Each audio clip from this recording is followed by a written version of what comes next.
No vídeo de hoje eu vou te contar como que o meu cliente pulou de 670 mil para aproximadamente 1.100.000 em 2 anos, com uma estratégia bem organizada, um planejamento bem organizado e a escolha dos produtos financeiros consequentemente muito bem organizada. Esse vídeo inclusive é um vídeo que eu vou te explicar um pouco da minha forma de pensar, um fragmento do meu método para que você possa ir na sua casa, onde você estiver, replicar isso e construir esse planejamento minimamente profissional para a sua vida financeira. Eu sou o Vitor, eu sou planejador financeiro e especialista em investimento certificado e eu criei esse canal para te ajudar a tomar boas decisões financeiras para que você possa ter qualidade de vida, tanto para você quanto para a sua família. Bom, para a gente começar, eu queria que você pensasse nesse processo de planejamento como se fosse um funil.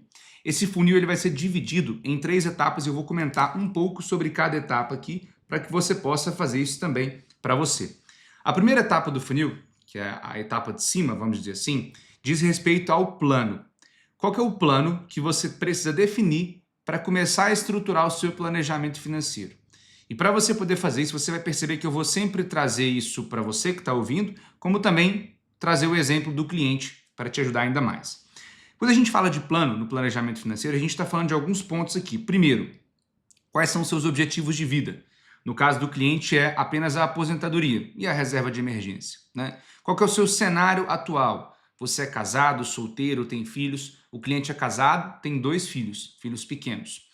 Qual que é a sua situação de profissão? Você é CLT? Você é PJ? Como é que é a sua renda hoje? É uma renda ativa? É uma renda fixa? Uma renda que ela varia ao longo do tempo?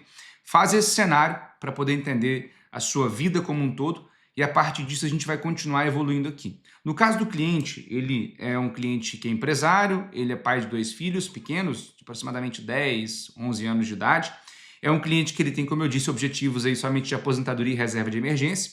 E a análise patrimonial dele mostrou que ele tinha aí 670 mil reais investidos na poupança em um grande banco. Então, essa é a primeira parte do planejamento, a primeira parte do nosso funil, que envolve ali a noção não só do diagnóstico de vida da pessoa, né? E é importante que você faça um bom diagnóstico da sua vida, como também analisar a sua composição patrimonial. Entendido isso, definido esse plano bem de maneira aderente, a gente vai para o meio do nosso funil, em que a gente está falando aqui agora sobre o processo. Falamos do plano, que estrutura, né, como eu disse, uma parte diagnóstica, e agora a gente vai para a parte do processo, que é justamente entender como que a gente vai fazer toda essa engrenagem funcionar. E para fazer essa engrenagem funcionar, eu vou te falar aqui uma metodologia que depois eu posso até gravar um vídeo só sobre ela. Quero que você comente ao final, quando eu explicar a metodologia, se você quer que eu grave um vídeo específico só para a metodologia, porque eu consigo detalhar muito mais e te ajudar. Mas de maneira bem simples, a metodologia aqui que a gente usa no processo de desenvolvimento do planejamento financeiro é a metodologia Goal-Based Investing. Basicamente é uma metodologia de investir baseado em objetivos. Então, antes da gente falar sobre produto financeiro, sobre instituição financeira para poder investir e toda aquela coisa que você acha que tem que ser feita primeiro quando não deve ser, a gente vai falar sobre quais são os objetivos que o cliente tem, já mapeamos isso ali na etapa de plano do nosso planejamento e a gente vai estruturar as caixinhas baseado nesses objetivos. Como é que a gente faz isso? Se o cliente definiu que ele tem um objetivo de reserva de emergência e de aposentadoria, eu vou fazer investimentos diferentes para cada um desses objetivos. Se a reserva de emergência é um objetivo de curto prazo, concorda comigo que eu não tenho necessidade, nem devo, arriscar o meu dinheiro porque esse objetivo é de curto prazo? Nesse caso aqui, a gente já corta vários produtos financeiros que não funcionam e já fica limitado aí a 2, 3 ou 4 opções, porque o objetivo é de reserva, a liquidez precisa ser rápida, o risco precisa ser baixo e a rentabilidade tem que seguir o básico que o mercado oferece. Agora, na aposentadoria, a gente pode sim partir para uma estratégia um pouco mais diversificada, porque o prazo que esse cliente tem é longo. Até porque o cliente tem, se não me engano, 41 ou 42 anos e pretende se aposentar aí aos 55. A gente tem ali em torno de 10 a 15 anos de acumulação financeira, que permite com que a gente possa, como eu disse, diversificar mais esse recurso. Então, tá anotando aqui a lógica até agora? Plano, estruturar o diagnóstico, processo, entender como que você vai fazer isso. E aí é colocar essas caixinhas, desenha num papel mesmo, as caixinhas financeiras que você definiu de objetivos, para que a gente possa começar a pensar nos produtos financeiros. Esse cliente, como eu disse, começou com 670 mil reais e além de entender todo esse plano e todo o processo, a gente definiu aportes mensais de 10 mil reais para que ele pudesse fazer aí rumo aos objetivos financeiros que ele tinha, tá? Definido o processo de planejamento financeiro, onde você vai colocar as caixinhas aqui, dizer quais estratégias fazem ou não sentido, a gente vai para a terceira etapa desse funil de criação do planejamento, onde a gente de fato vai falar sobre produtos financeiros. Se eu definir a caixinha da aposentadoria como uma caixinha que eu posso ali ousar colocar uma diversificação maior de produtos, agora na etapa de produtos, onde a gente vai escolher os produtos, eu vou de fato encher essas caixinhas baseado aqui na estratégia de cada uma delas. Para a reserva, como eu já defini que ela vai ser uma caixinha mais conservadora, meu universo de produtos com certeza fica menor. Como é que a gente faz isso aqui agora?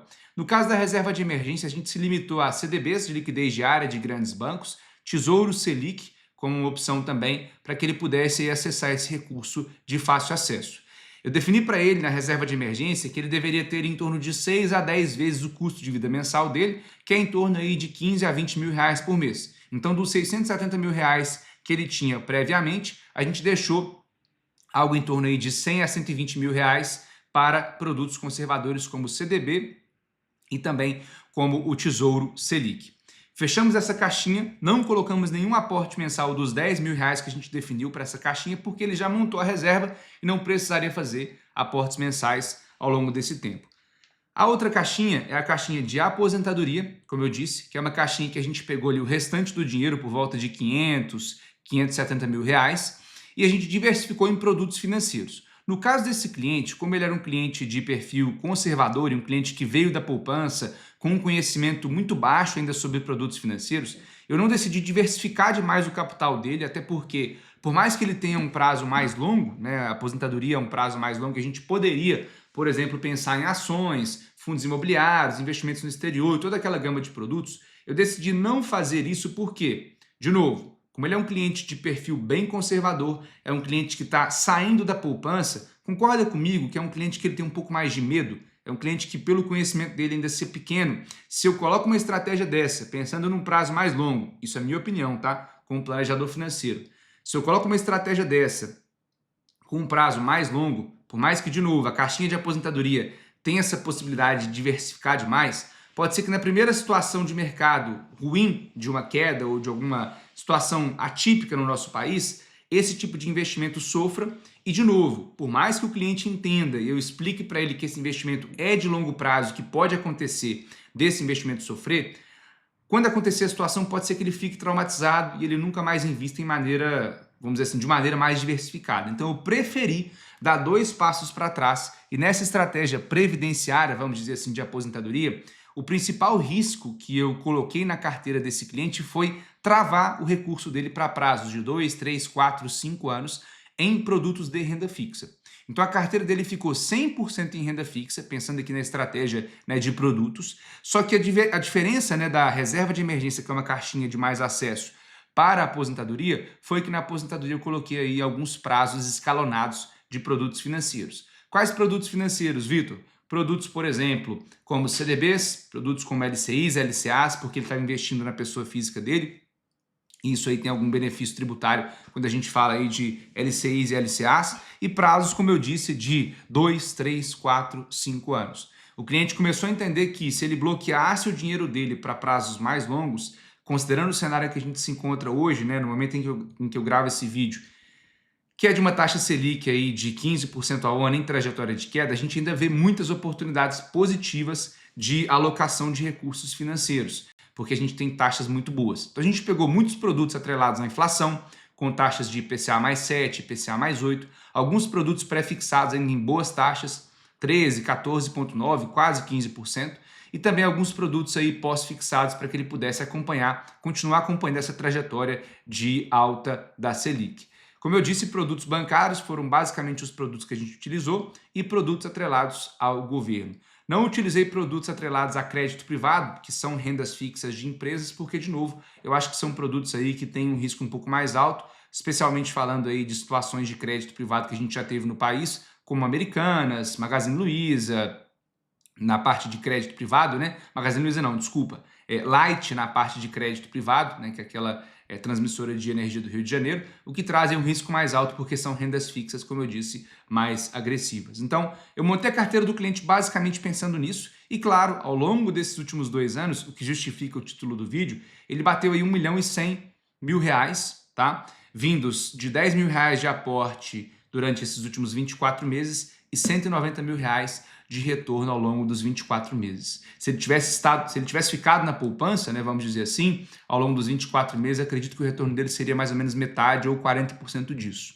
O que prova que a poupança não é um investimento interessante se você quiser construir patrimônio financeiro. Então, essa foi a dinâmica, de maneira bem simples e bem breve, que eu pensei para montar a carteira desse cliente. Estruturei um funilzinho na minha cabeça, primeiro com um plano, definindo o diagnóstico completo da vida dele, quanto ganha, quanto gasta, quanto tem de patrimônio, qual o cenário financeiro, qual o cenário profissional, qual o cenário familiar.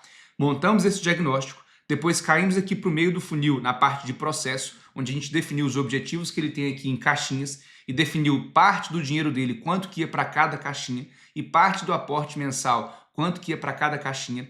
Além disso, pensamos que cada caixinha tem uma estratégia diferente. Então, na reserva de emergência, a gente definiu, né, a gente delimitou a nossa análise para produtos mais simples e para uma quantidade menor de produtos, enquanto na aposentadoria a gente aumentou a nossa análise para produtos aí em uma quantidade maior. Partindo aqui para a última parte do funil, recapitulando tudo isso, escolhemos os produtos financeiros para reserva, produtos aí atrelados a bancos, no caso CDBs de liquidez diária e o Tesouro Selic atrelado ao governo, e para aposentadoria definir não tomar muito risco por hora pelo conhecimento e experiência do cliente, só colocando produtos bancários e ou produtos atrelados ao governo, com prazos aí mais longos em até 4 anos de vencimento para que ele pudesse diversificar um pouco mais a carteira dele e aproveitar o cenário econômico com taxas ainda muito interessantes. Beleza? Bom, essa é a lógica que eu pensei para esse cliente. É uma lógica que eu faço nos meus trabalhos de consultoria e mentoria individual e que, se você tiver interesse em conhecer de maneira um pouquinho mais profunda e, lógico, atrelada ao seu cenário, eu vou deixar aqui um link para você poder entrar em contato comigo ou com alguém do meu time para a gente poder bater um papo aí. E se for o seu momento, se você tiver perfil para a gente poder fazer esse trabalho individualizado, vai ser um prazer te atender e te explicar a forma de maneira mais detalhada como eu trabalho. Se esse vídeo fez sentido para você e se agregou na sua vida, eu queria te pedir um favor muito grande.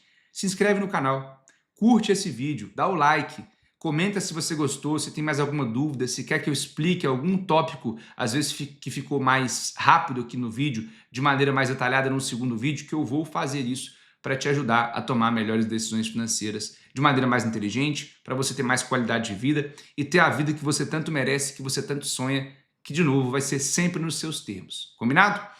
Até o próximo vídeo, um abraço e vamos que vamos, bons investimentos!